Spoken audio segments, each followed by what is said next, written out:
Student, आज हम पढ़ेंगे 10th class English medium chapter 18 जिसका नाम है प्रेरक प्रसंग। लघुत्तरी प्रश्न क्वेश्चन नंबर 1, महाकवि माघ को किस बात का अभिमान था? आंसर देखेंगे। माघ महान विद्वान थे, उन्हें अपनी विद्वता पर बहुत अभिमान था जो उनके आचरण से प्रकट हो जाता था। क्वेश्चन नंबर 2, धन और जीवन को क्षणभंगुर क्यों कहा गया है? आंसर देखेंगे। धन और जीवन को क्षणभंगुर कहा गया है, ये दोनों किसी के पास स्थायी होकर नहीं रहते हैं। इनका स्वभाव चंचल है, आना और जाना इसकी प्रवृत्ति है, अभी है पल भर बाद ही ये जा सकते हैं, इसलिए धन और जीवन को क्षणभंगुर कहा गया है। क्वेश्चन नंबर 3, उद्योगपति ने अनेक कारखाने कैसे स्थापित किए थे? आंसर देखेंगे।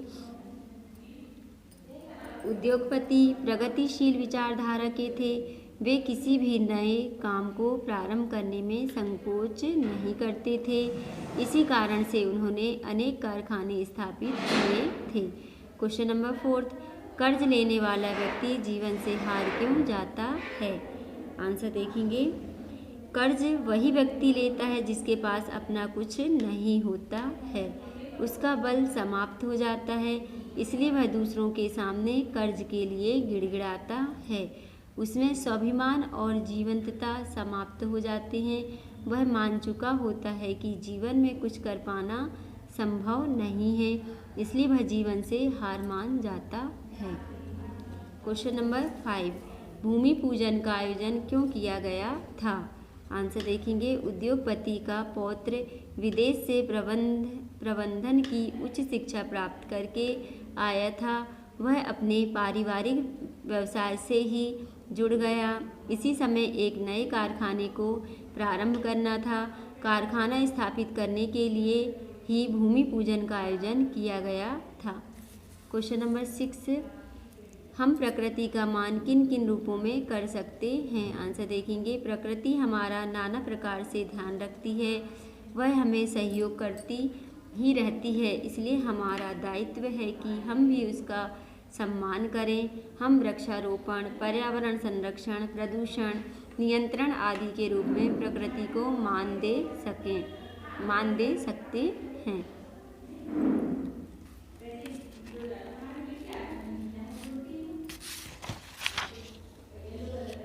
दीर्घोत्तरी प्रश्न क्वेश्चन नंबर 1, विद्वता की शोभा अहंकार नहीं विनम्रता है, इस पंक्ति का आशय स्पष्ट कीजिए।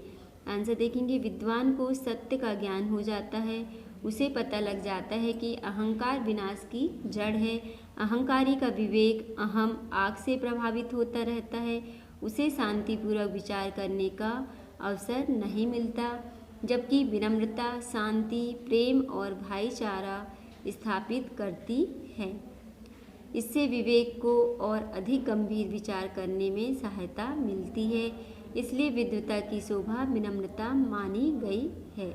क्वेश्चन नंबर 2, पृथ्वी और नारी को क्षमाशील क्यों कहा गया है? आंसर देखेंगे। पृथ्वी पर सभी अवतरित होते हैं और जन्म देने वाली होती है नारी, यही कारण है पृथ्वी और नारी को माता कहा गया है। माता में अपार ममता का भाव होता है, उसमें क्रोध और प्रतिशोध नहीं होता, ये दोनों ही जगत के कल्याण में अपना सब कुछ अर्पित कर देती हैं, फिर भी हम उनके साथ अच्छा व्यवहार नहीं करते हैं, किंतु पृथ्वी और नारी हमें क्षमा ही करती रहती है, इसलिए इन्हें क्षमाशील कहा गया है। क्वेश्चन नंबर 3, कवि माघ को वृद्धा के सामने लज्जित क्यों होना पड़ा? आंसर देखेंगे।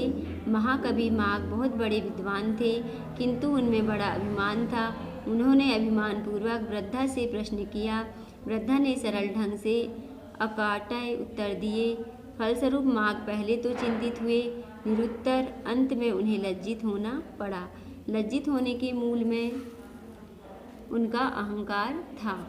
क्वेश्चन नंबर 4, प्रकृति परमात्मा का ही एक रूप है, इस कथन को स्पष्ट कीजिए। आंसर देखेंगे। परमात्मा जगत की रचना करते हैं, किंतु इसका पालन विकास सभी कुछ प्रकृति ही करती है, वह लगातार परोपकार में लगी रहती है, हवा, धूप, छाया, सर्दी, गर्मी सभी मानव के कल्याण का विधान करते हैं। प्रकृति ना हो तो संसार की रचना ही समाप्त हो जाएगी।